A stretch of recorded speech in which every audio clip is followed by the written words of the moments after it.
Hello everyone, it is your boy Winster, and I am back at it again with another video. Today we're going to be talking about Yu-Gi-Oh's newest set, Battles of Legend Terminal Revenge, which is technically a reprint set and gonna have some new cards in it that is set to release on the 19th of June at all OTS stores, and then all retail stores is gonna have it on the 21st, which is that Friday. We're gonna be talking about the top 5 cards that you should be looking for in this coming set. But before I give you guys my thoughts and opinions on the new set, be sure to hit that subscribe button and turn on the notification bell. That way you guys can stay up to date with all the content that does drop on the channel. If you guys like deck profiles, if you guys like card reviews, set reviews, if you guys like funny skits, make sure you guys hit that subscribe button. We're getting close to hitting 3,000 subscribers, and it's all thanks to you guys. So thank you, thank you, thank you. Also, if you guys want to be part of the community, you guys want to chat Yu-Gi-Oh, you guys want to talk about anything, I have a very, very active Discord that you guys could be a part of. Make sure you check out the description box and join up.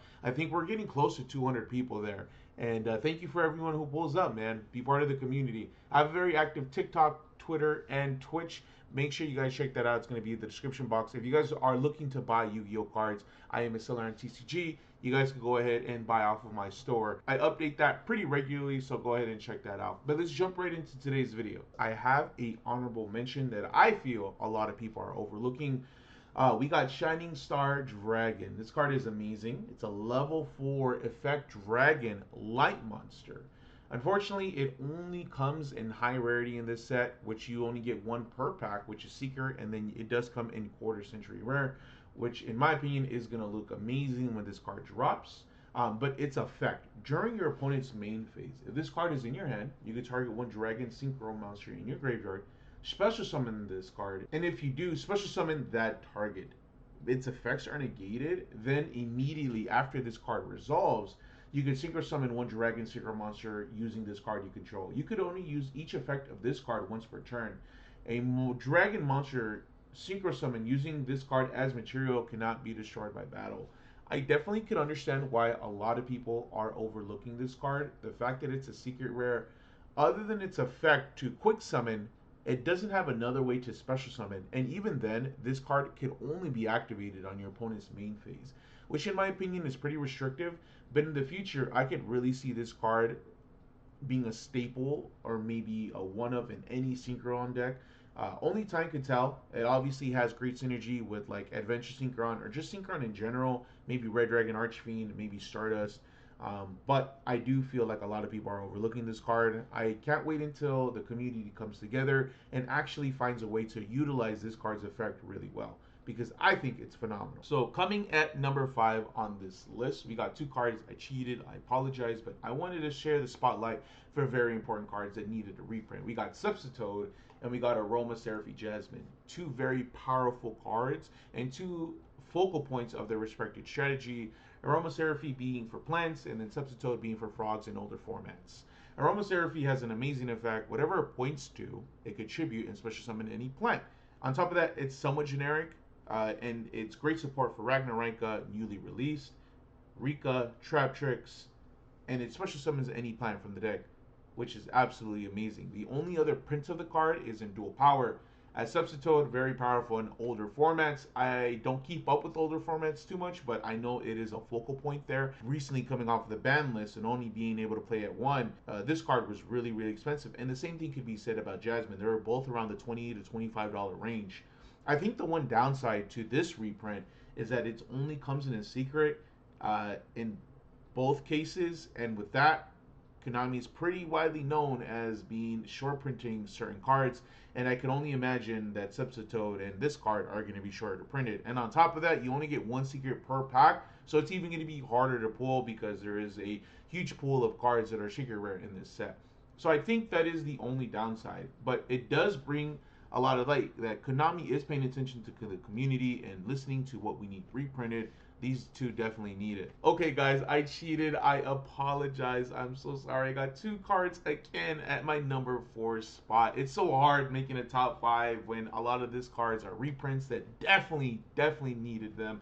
But we got Diviner of the Herald. I don't know why it's German here, but we got Diviner of the Herald that is coming in ultra rare. And then we got Granganol, the Dust Dragon, that is coming in secret rare. Unfortunately, Grand Ganol is going to be a little bit harder to pull because it is a secret and you only get one per pack. Where Diviner is going to have an ultra rare, but it has multiple copies and it has an OTS coming out too. But both of these cards are focal points of their respective strategy. Grand Ganol being an important part that gets Gimmick Puppet into the graveyard, allowing Branded Despia to set up the crazy Gimmick Puppet lock. And Diviner of the Herald just being a phenomenal card when it's normal special, send any fairy monster to the deck or graveyard. And phenomenal effect, especially in a meta relevant deck like Voice's Voice. This is easily a 3-of that you need to be playing. It's a little bit harder when there's only 2 prints of the card, and both of them are secret and around the $25 mark. But Diviner of the Herald is getting another printing in OTS, which looks phenomenal. Someone at my local actually ended up pulling one recently, but they realized that, and Konami was like, you know what, we're going to make it an ultra rare, which I think was the right move. And Grand Ganol only having one other printing being ultra rare in Photon Hypernova. It getting a secret rare printing is phenomenal, so I'm really excited about that.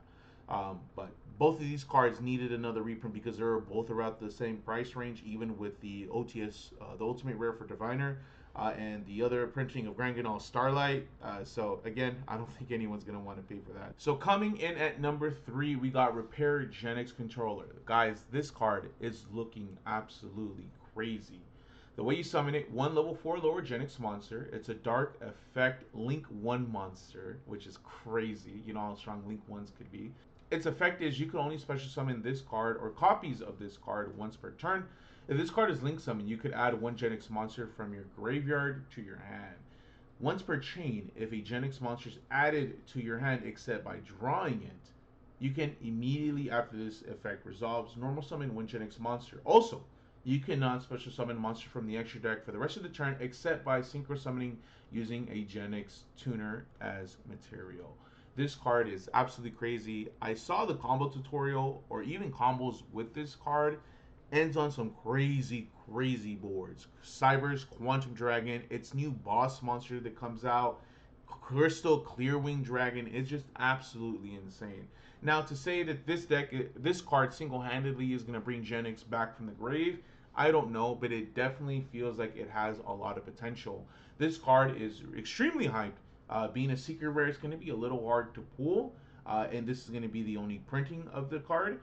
But I'm really excited what this card means to the Genix strategy. So coming in spot number 2, we got Mirror Mage of the Ice Barrier. It's coming in that secret rare printing, which is unfortunate. It's going to be a little bit hard to pull, but I think it is a very, very powerful strategy or card for many reasons. Its effect, you contribute 1 other effect monster's special summon up to 3 Ice Barrier tokens. Aqua, Water, level 1, that's 0 attack and defense. And if you do, increase this card by that number. Also, you cannot special summon from the extra deck for the rest of the turn except Water Synchro monsters. If this card is sent to the graveyard, you can add 1 Ice Barrier card that is banished or in your deck to your hand except the copy of this card. You can only use each effect once per turn. It is the Aqua Water level 2 monster, and it is a tuner. I think this card is extremely powerful. Obviously, Ice Barrier having amazing support in terms of main deck monsters in this set. On top of that, it has great extra deck boss monsters in this set that freely special summon any Water Synchro from the extra deck, which is usually going to be Trishula, which is absolutely crazy. And we all know how strong Trishula is, and having that card being able to freely be summoned is just absolutely insane.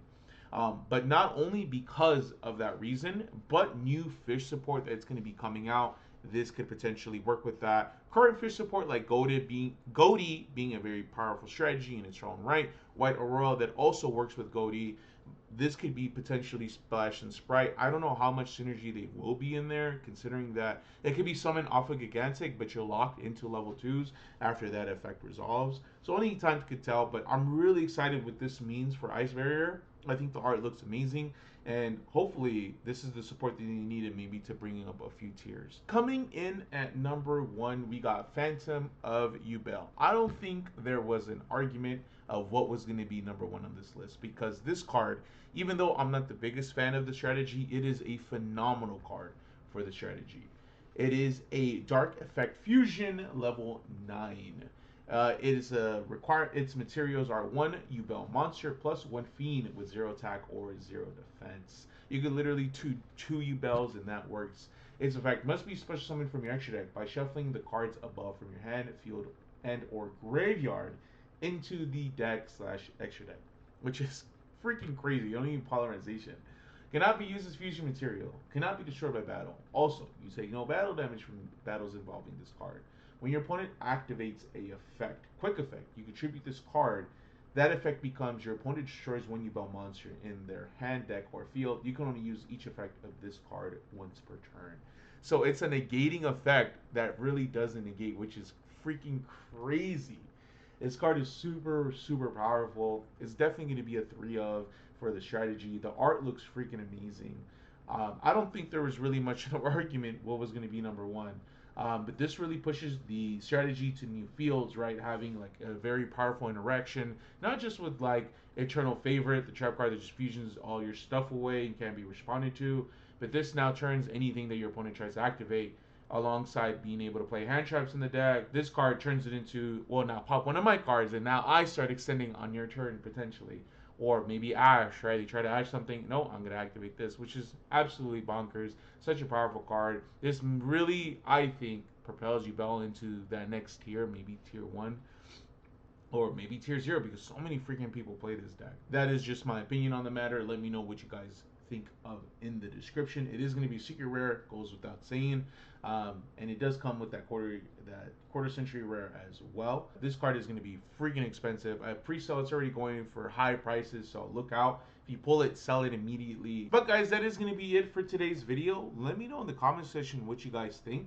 Are these cards something that you're excited for? If not, let me know in the comment section. What are you guys excited for? There's so many cards in this list, it's really hard to pick a top 5, but give me your guys' top 5. Give me a mixture of cards that you're just excited for in general. How many boxes or how many packs you're going to be opening up with this set? I think this set, unfortunately, is a way better reprint set than our Rarity Collection 2, which is crazy to think. But let me know in the comment section, guys. That is going to be it for me. Hopefully you guys enjoyed this video. Hopefully I continue to make this type of content because I know you guys enjoy it. But I'll check you guys out later. Peace out, man.